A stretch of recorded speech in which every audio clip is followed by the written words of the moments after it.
오늘도 하나님의 은혜와 평강이 여러분들의 삶에 함께 하시기를 주의 이름으로 축원합니다. 우리가 이제 요한계시록을 지난번에 한번 봤는데요. 우리가 새벽에 잠깐씩 다시 한번 되새길 필요가 있다고 생각을 합니다. 요한계시록은 묵시문학으로 기록되어 있습니다.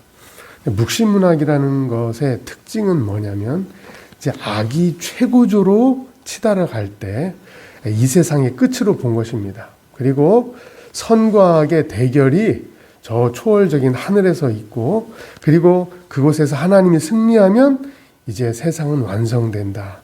이제 이런 어떤 사고방식으로 글을 쓴 그런 하나의 사조가 묵시문학이라고 이렇게 말을 합니다. 그래서 묵시문학의 특징은 공간적으로는 초월성을 강조하고 있고요. 시간적으로는 긴박성을 이제 드러냅니다.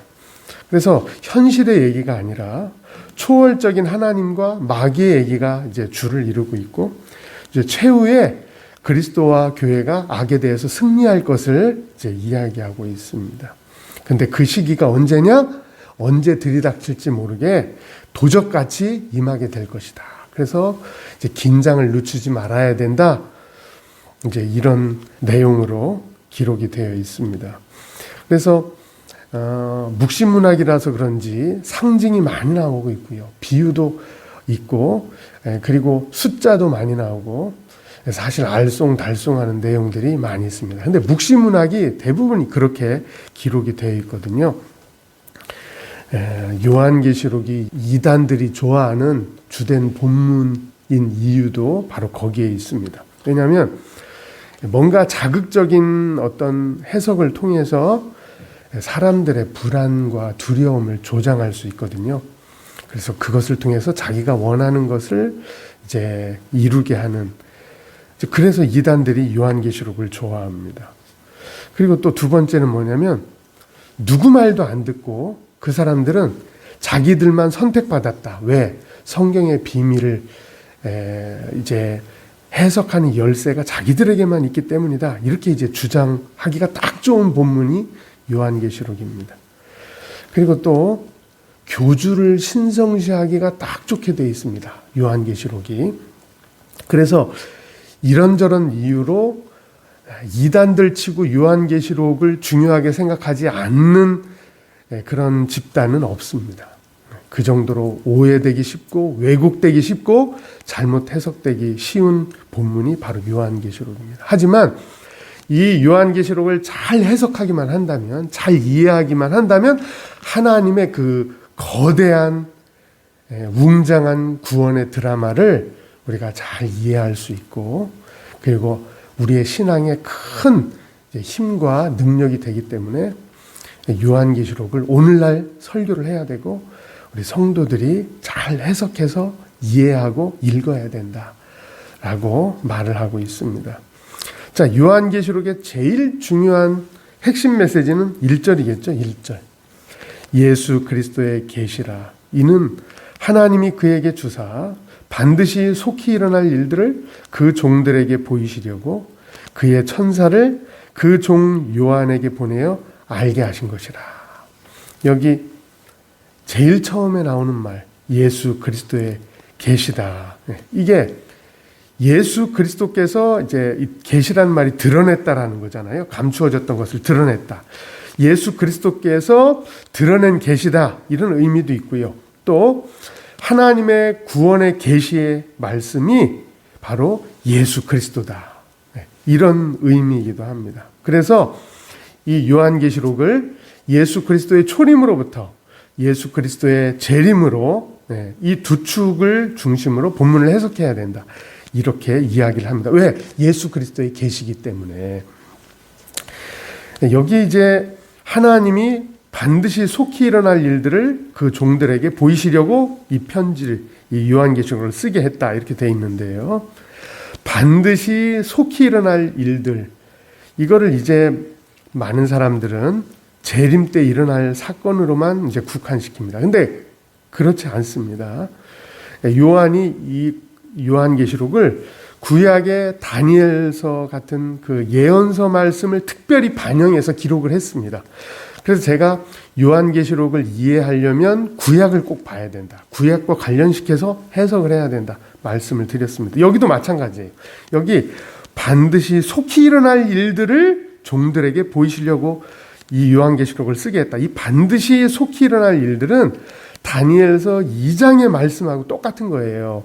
다니엘서 2장에 반드시 일어날 일들이라는 기록이 있어요.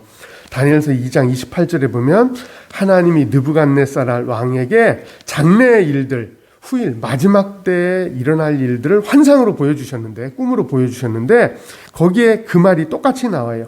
날들의 마지막에 이렇게 돼 있어요. 날들의 마지막에 일어날 일들을 느부갓네살 왕에게 하나님이 보여주신 것입니다.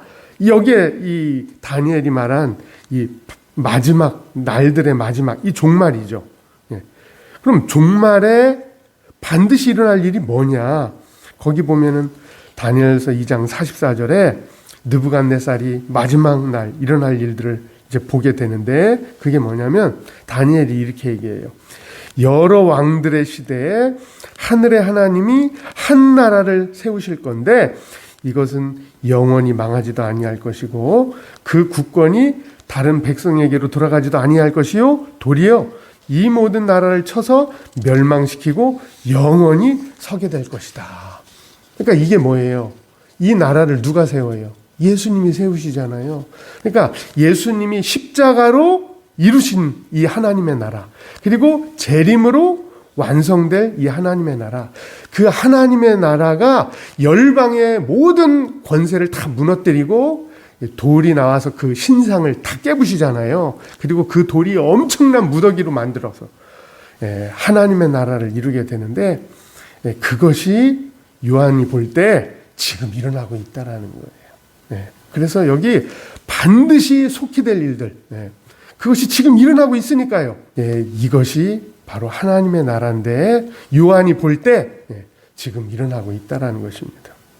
그래서 이런 관점으로 요한계시록을 본다면 우리가 자꾸 요한계시록 하면 미래의 종말 그렇게 연관 짓는데, 그게 아니라 구원의 역사는 2000년 전에 벌써 이루어진 것이다. 그리고 지금도 이루어져 가고 있는 것이다. 이렇게 봐야 된다라는 거예요. 요한계시록이. 만약에 요한계시록이 미래의 종말, 무슨 소위 말해서 지구 종말, 지구 멸망 시나리오라고 하는 그런 쪽으로만 본다면 2000년 전에 이 요한계시록은 필요가 없었어요. 왜? 마지막에 그 사람들은 죽을 때까지 이 요한계시록의 말씀을 하나도 경험을 하지 못하기 때문에 그 사람들에게 요한계시록은 별로 필요가 없었다고요. 그러나 우리가 지금 해석하는 것처럼 요한이 볼 때 그 하나님의 나라의 느부갓네살이 본 그 하나님의 나라의 그 계시는 뭐예요? 요한이 볼 때 지금 일어나고 있다고요. 누구를 통해서? 예수 그리스도를 통해서요. 그러니까 2000년 전에도 유효한 말씀이 요한계시록이 있고, 그 구원의 역사가 지금도 계속되고 있고 장차 예수님의 재림으로 완성될 것이라고 우리가 본다면 우리에게도, 그리고 기독교 2000년 동안 어떤 성도들에게도 이 요한계시록은 큰 힘이 되었겠죠. 소망이 되었을 것입니다. 그러니까 그렇게 우리가 요한계시록을 바라봐야 된다. 그래서 우리 그 요한계시록의 권위자라고 불리우는 이필찬 교수님, 이런 분들은 뭐라고 이야기를 하냐면, 성경에서 말하는 종말은 창조의 회복이고, 그리고 창조가 완성되고 성취되는 것이다. 이는 예수 그리스도를 통해 이루어지고, 초림은 그 회복의 성취이고, 재림은 그 회복의 완성이다. 따라서 성경의 종말은 세속적 의미에서처럼 끝으로서의 종말이 아니라 회복을 가리키고 있는 것이다. 요한계시록은 이것을 선포하고 있고, 이미 종말은 시작되었으며, 요한이 볼 때 지금 이미 종말은 시작되었습니다.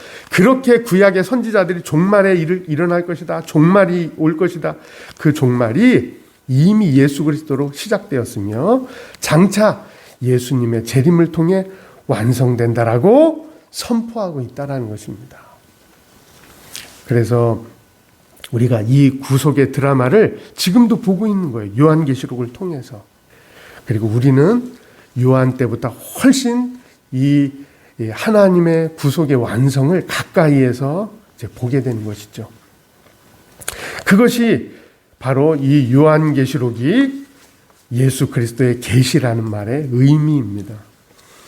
자, 또 요한계시록은 계시일 뿐만 아니라 교회에 보낸 편지이기도 합니다. 편지. 자, 9절부터 보시죠. 나 요한은 너희 형제요 예수의 환난과 나라와 참음에 동참하는 자라. 자, 예수의 복음 때문에 반모섬에 유배를 당했다는 얘기를 하는 겁니다. 하나님의 말씀과 예수를 증언하였으므로 말미암아 반모라 하는 섬에 유배되어 있었더니 10절 주의 날에, 아마 주일을 말하는 거예요. 주의 날에 내가 성령에 감동되어 내 뒤에서 나는 나팔 소리 같은 큰 음성을 들으니, 하나님의 음성이 선포될 때 이제 임할 때 나타난 현상들입니다. 나팔 소리 같은 큰 음성으로 이제 들으니 11절 이르되 네가 보는 것을 두루마리에 써서 에베소, 서머나, 버가모, 두아디라, 사대, 빌라델비아, 라오디게아 7교회를 말하죠. 그 교회들에 보내라 라고 하셔서 자기가 요한계시록을 이제 쓰게 됐다, 이렇게 말을 하고 있습니다. 근데 요한계시록에 이 편지를 쓰라고 하신 그분이요, 그분에 대한 인상착의를 자세히 12절부터 요한이 묘사를 하고 있는데요. 13절에 보세요. 인자 같으니. 근데 여기에 이분이 하나님일 텐데 이 하나님의 모습을 구약 성경의 그 구절들을 사용해서 묘사를 하고 있어요. 13절에 인자 같은 이는 다니엘서 7장에 나오는 인자 같은 이가 나와요. 발에 끌리는 옷, 가슴에 금띠. 이것은 이제 출애굽기 28장의 대제사장의 옷을 연상하게 합니다. 뭐 양털 같은 머리털, 불꽃 같은 눈, 단련한 빛난 주석 같은 발, 많은 물소리 같은 음성. 이것도 다니엘서에 나와 있는 하나님을 묘사할 때 썼던 선지자들의 그 묘사를 요한이 똑같이 인용을 하고 있어요. 그런 구약에 나타나셨던 그 하나님이 지금 자기 눈앞에 보이고 있다라는 거예요. 근데 특이한 것은 그 하나님이 누구라고 이야기를 하냐면, 자, 1장 17절부터 보세요. 내가 볼 때 그의 발 앞에 엎드려져 죽은 것 같이 되매, 요한이 기절한 거예요. 너무나 영광스럽고 이 어미하고 웅장한 모습을 봐서 깜짝 놀라서 죽은 것 같이 되매, 그가 오른손을 내게 얹고 이르시되, 이제 자신이 누군지 얘기를 하시는 거예요. 두려워하지 말라. 나는 처음이요 마지막이니. 이 처음이요 마지막이라는 말 자체가 하나님을 표현하는 말입니다. 알파 오메가라는 18절. 근데 그 하나님 어떤 분이냐? 곧 살아있는 자라. 내가 이전에 어땠대요? 죽었었노라. 누구를 말하는 겁니까? 예수 그리스도를 말하는 것이죠. 유대인들은 하나님 하면 성부 하나님만 생각을 하고 있었어요. 그러나 지금 뭐예요? 그 하나님이 사실은 예수님이었다라는 거죠. 내가 전에 죽었었노라. 십자가에서 온 인류를 구속하기 위해서 내가 죽었었노라. 그러나 볼지어다 이제 세세토록 살아있어 사망과 음부의 열쇠를 가졌다. 그리고 그분이 특별히 뭐예요? 20절에 보니까 내 오른손에 7별의 비밀과 또 7 금촛대라. 예수님이 7 금촛대 사이를 지나가시면서 7별을 오른손으로 붙잡고 계세요. 근데 그 7별과 7 금촛대가 뭐래요? 7별은 7 교회의 사자요. 7 촛대는 7 교회니라. 지금 예수 그리스도께서 승천하셔서 하나님 보좌 우편에서 아무것도 안 하고 가만히 계신 것이 아니라 지금 어떻게 계신데요? 7 교회의 사자를 붙잡고 계시고, 그리고 7 교회 사이를 거닐고 계시다라는 거예요. 여러분, 우리가 2000년 전에도 초대교회도 그렇겠지만 초대교회나 지금 한국교회나 사실 미약합니다. 문제도 많고요. 한국교회는 문제도 많고, 그리고 사실 어떤 면에서는 위태위태하게 지금 가고 있어요. 그러나 그럼에도 불구하고 우리 가운데 주님이 계신다는 거예요. 주님이 교회들 사이를 거니고 계신다는 거죠. 그리고 교회를 통치하고 다스리고, 그리고 7교회의 교회의 사자들을 붙잡고 계신다는 겁니다. 우리가 이 사실을 잊지 말고 용기를 내라는 거죠. 요한은 이 하나님을 찬양하고 있습니다.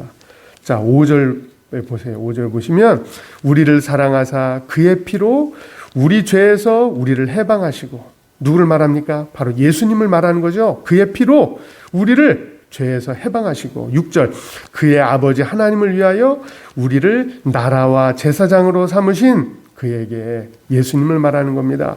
영광과 능력이 세세토록 있기를 원하노라. 아멘. 요한계시록을 여러분들이 이제 펼쳐서 읽어 가시면서 제일 먼저 해야 될 것은 뭐냐? 우리의 인생 가운데 주님이 없다면 우리는 아무것도 아니다라는 거예요. 그러나 주님이 있으면 우리는 모든 것을 다 가진 거예요. 그리고 어떤 대적과 어떤 어려움 속에서도 우리는 걱정할 게 없어, 두려워할 필요가 없어. 왜? 주님이 우리 가운데 거니시고 계시다는 거예요.